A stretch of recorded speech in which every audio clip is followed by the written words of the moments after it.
Menteri Luar Negeri Iran Abbas Araghchi berkunjung ke New Delhi, India untuk menghadiri pertemuan dengan Menteri Luar Negeri anggota BRICS. Dalam pertemuan tersebut, Araghchi menyampaikan terkait konflik yang tengah berlangsung di Timur Tengah.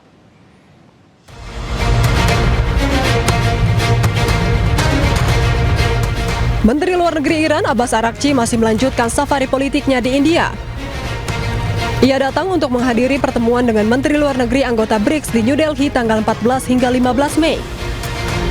Dalam pertemuan tersebut, Araghchi turut menyampaikan terkait konflik dengan Amerika Serikat dan Israel yang berlangsung di Timur Tengah. As you have all witnessed, my country has within the span of less than a year twice been subjected to brutal and unlawful aggression by the United States and Israel.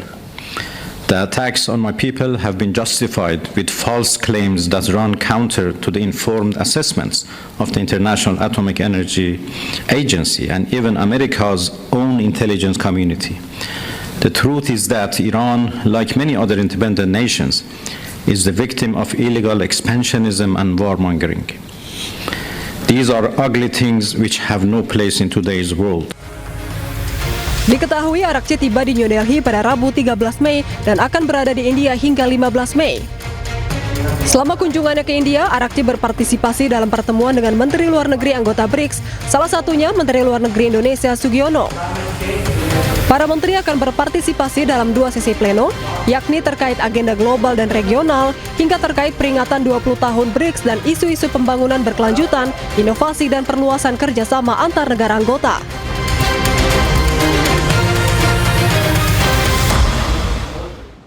Menteri Keamanan Nasional Israel diumpat warga saat melakukan kunjungan ke Sakhnin. Ben Gvir dituduh gagal melindungi warga dalam aksi kekerasan bersenjata yang terjadi.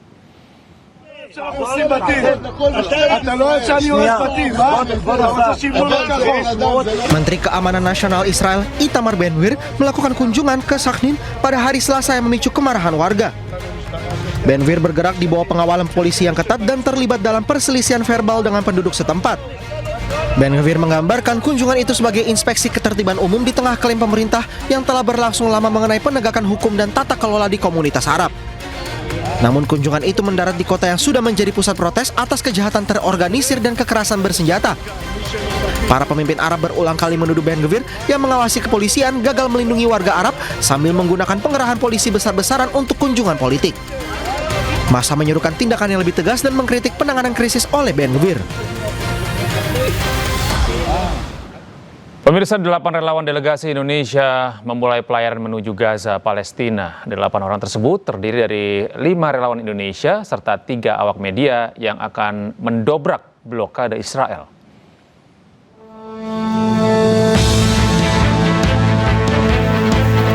Inilah kesiapan dari delegasi Indonesia yang akan berlayar menuju Gaza bersama armada sipil kemanusiaan terbesar sepanjang sejarah Global Sumut Flotilla. Setibanya di Pelabuhan Albatros, Mamaris, Turki, delegasi Indonesia mengawali perjalanan dengan membaca doa bersama agar diberikan keselamatan dan keteguhan selama berlayar.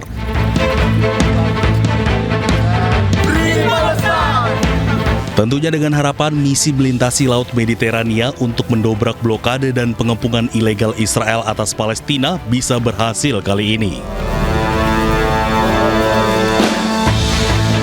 Melihat bahwa masih ada manusia, masih ada di antara kita yang masih punya hati nurani dengan mengorbankan waktu, tenaga, harta, dan bahkan jiwanya. Olehnya dengan penuh kesiapan insya Allah kami bersama delegasi Indonesia yang terdiri dari 7 orang insya Allah menyatakan telah siap, dan olehnya kami memohon doa dan dukungan sahabat semua terkhusus kepada pemerintah Indonesia untuk terus memberikan perhatian tidak hanya kepada kami yang berlayar, akan tetapi kepada rakyat Palestina, kepada Gaza yang hari ini masih mengalami penjajahan dan genosida. Sedikitnya Global Peace Convoy Indonesia mengirimkan 8 orang peserta untuk menjadi perwakilan Indonesia, 3 diantaranya merupakan awak media. Setelah sempat menguat, rupiah hari ini ditutup melemah terhadap dolar Amerika Serikat. Kami akan segera kembali dengan informasinya.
ليه مباشر ليه مباشر ليه مباشر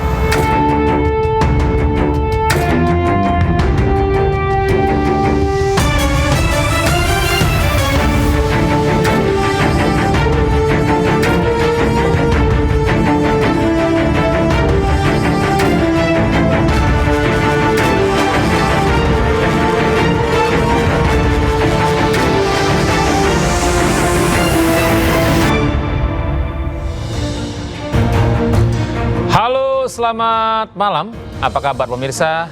Amerika Serikat telah menyiapkan operasi militer terbaru untuk kembali menyerang Iran jika kesepakatan damai gagal.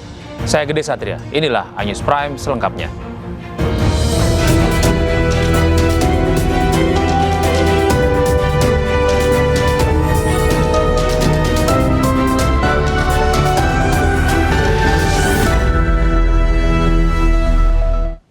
Pemirsa, Zionis Israel kembali melakukan serangan udara ke sejumlah wilayah Lebanon Selatan. Selain itu, serangan udara Israel juga menargetkan mobil ambulans.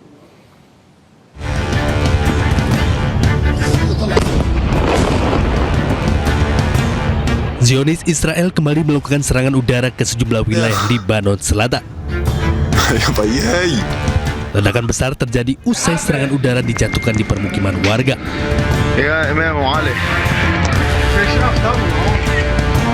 Eskalasi perang antara Israel Hizbullah makin mencekam di wilayah Lebanon Selatan hingga menyebabkan ribuan orang tewas akibat perang.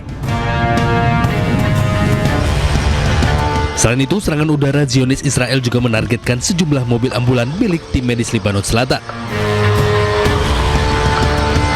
Akibat serangan udara Zionis Israel, mobil ambulan rusak berat dan terbakar.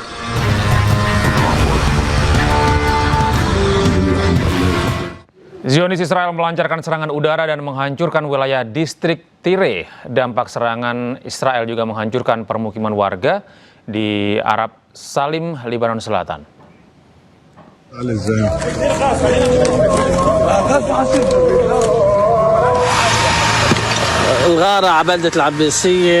Zionis Israel melancarkan serangan udara dan menghancurkan wilayah distrik Tire. Pada serangan ini mengakibatkan kerusakan di sejumlah bangunan warga. Dilaporkan pada serangan ini mengakibatkan sejumlah orang mengalami luka-luka. Sementara itu, dampak serangan udara Israel juga terlihat di Arab Salim, Lebanon Selatan. Sejumlah rumah warga porak-poranda akibat serangan Zionis Israel. Serangan ini terus dilakukan oleh Zionis Israel meski gencatan senjata masih berlangsung.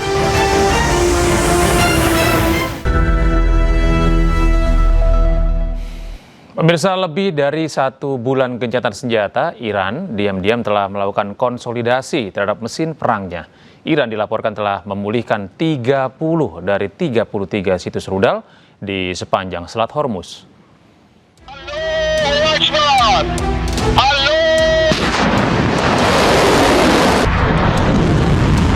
Isu terkait kehancuran militer Iran yang selama ini digambarkan oleh pemerintah Amerika Serikat ternyata bertolak belakang dengan temuan dari Badan Intelijen AS.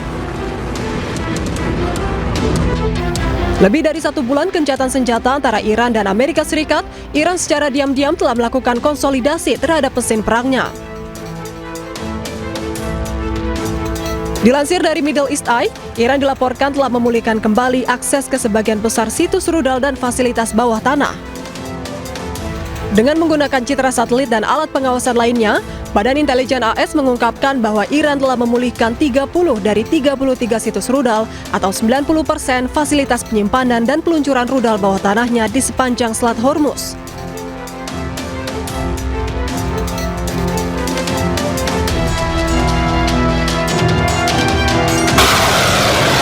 Iran dilaporkan dapat menggunakan peluncur bergerak di beberapa lokasi untuk memindahkan rudal ke lokasi lain dan meluncurkan rudal langsung dari landasan peluncuran di fasilitas tersebut.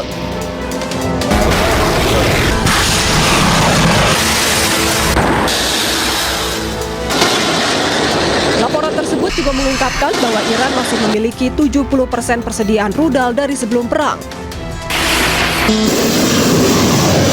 Diketahui ketegangan di Timur Tengah masih memanas setelah hampir 11 pekan berlangsung. Hingga kini baik Iran maupun Amerika Serikat masih mengupayakan kesepakatan damai, mulai dari melalui bantuan mediator dari Pakistan hingga safari politik ke berbagai negara.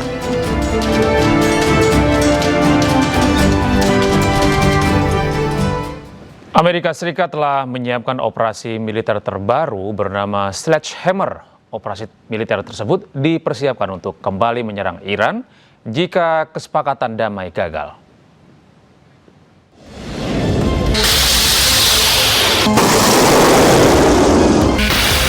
Meski berbagai upaya telah ditempuh, namun kesepakatan damai antara Amerika Serikat dan Iran masih belum kunjung tercapai. Di tengah kebuntuan negosiasi, AS dilaporkan telah menyiapkan operasi militer terbaru bernama Sledgehammer untuk menyerang Iran jika kesepakatan damai gagal. Operasi militer tersebut hanya berganti nama dari operasi militer sebelumnya yang bernama Epic Fury untuk menghindari pelanggaran War Powers Act atau Undang-Undang Kekuatan Perang. Sejumlah pejabat Amerika Serikat yakin bahwa penggunaan nama operasi baru tidak melanggar War Powers Act. Undang-undang tersebut membatasi waktu 60 hari kepada Presiden AS dalam melancarkan perang melawan negara asing tanpa persetujuan Kongres. Diketahui operasi militer Epic Fury telah berakhir pada bulan April lalu, meskipun AS dan Iran belum mencapai kesepakatan damai. Kedua belah pihak telah berupaya mengajukan proposal damai, namun hingga kini masing-masing pihak saling menolak syarat-syarat yang diajukan.